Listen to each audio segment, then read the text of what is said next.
Good afternoon, everyone. My name is Mary Fatima Alsasa from BSNT 5A, and for today I will be demonstrating on how to put a cold and hot compress on a patient. So the first thing that we're going to do is cold compress, and the first step is to verify or identify your client. So good afternoon, ma'am. My name is Mary Fatima Alsasa. I will be your student nurse for today. Can I ask for your name, your full name, your birth date, and can I please see your wristband? My name is Chesnica Nabotas Rivera, and I was born on November 10, 2006. Thank you. And then the next step is to verify the doctor's order for the moist cold application, the location of the kung saan ilalagay, the duration ng paglagay ng cold compress, and yung desired temperature ng compress. And then after that, you can go ahead and look at your client's chart, so to verify. And then you have to assess your client's skin and inspect their wound kung meron man. So ma'am, saan po yung affected area nyo? Okay, so the patient has a bruise on her arm. So after that, we have to inform the family. So they have to be aware. And the next step is to take your patient's vital signs and then list down your expected outcomes after the intervention. And then you have to assemble and prepare your equipments, which are your gloves, your towel or gauze pad, and then the basin with water, which is in a desired temperature. And then after assembling or preparing your materials, you have to explain the procedure to your patient and describe the sensation to them, and remind precaution. So, okay, ma'am, for today I will be administering a cold compress on your bruise to help it medyo mawala po, and hopefully mapabilis po yung paggaling ng bruise nyo. And then, after that, you have to provide privacy by closing the door or the curtain of the patient's room. So, okay. And then, after providing privacy, you have to position your client so on your desired position para makuha yung paayos yung paglagay ng compress. And then, after that, you have to do hand hygiene.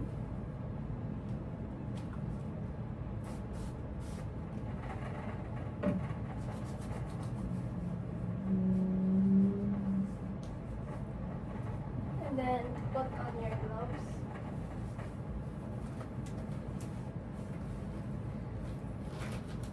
You can go ahead and put a waterproof pad underneath the affected area para hindi mabasa yung bed linens ng patient. And then after that, you can get your compress dipped in the cold water and then bring it out. And then apply it sa affected area. Make sure to expose yung affected area lang.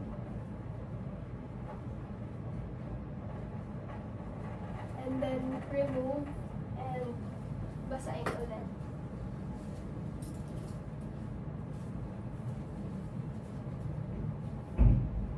And then make sure to check your client's skin every now and then stop if merong naging problem. And then after that, after you're done applying the cold compress, you can go ahead and remove your gloves and do hand hygiene again.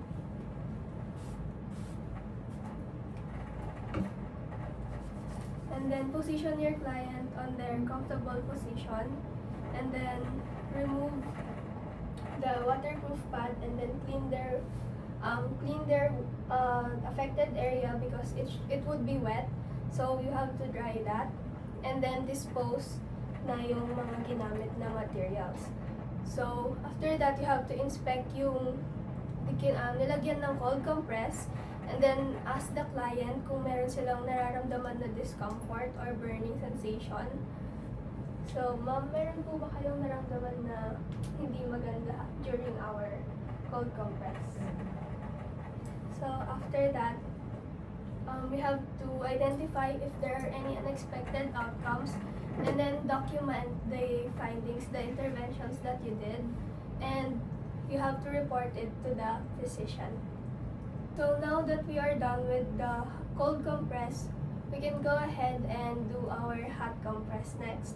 So same thing, we have to verify our client, verify the doctor's order for the type of compress that we are going to do, the location, the duration of the intervention, and then we have to review the client's chart, and then we have to assess their skin, the affected area of their skin. So we have to inspect it if there are wounds. We have to inspect the size, the color, and the odor of the wound. And then we have to assess their family's awareness. And of course, we have to take their vital signs. And then we have to identify our expected outcomes. And now we can prepare our equipment. So we have same thing with the cold compress, the towel, the basin with warm water inside, your gloves, and something to do hand hygiene. And then we have to describe the sensations that the patient will feel. So for this hot compress po, medyo may initan po kayo, pero sabihin nyo na lang po kung medyo too much na yung init and napapaso na po kayo. Okay?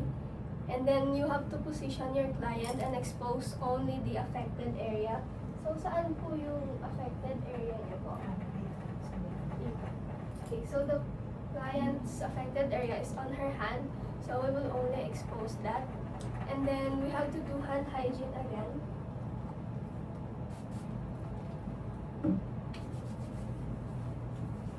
And put on our gloves.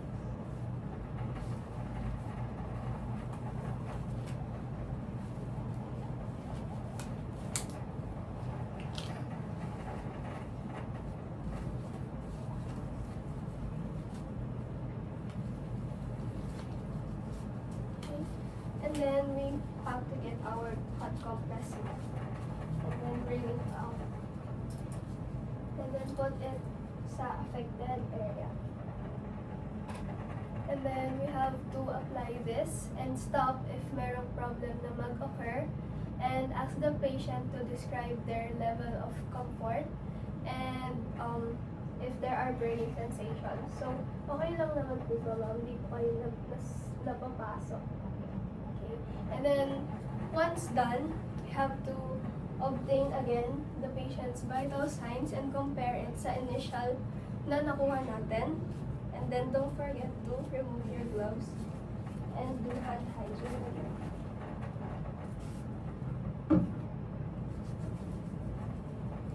And then, identify if merong nakuhang unexpected outcomes, and then after that, you can go ahead and document again the intervention that you did, the outcome of the intervention, and report it all sa attending physician.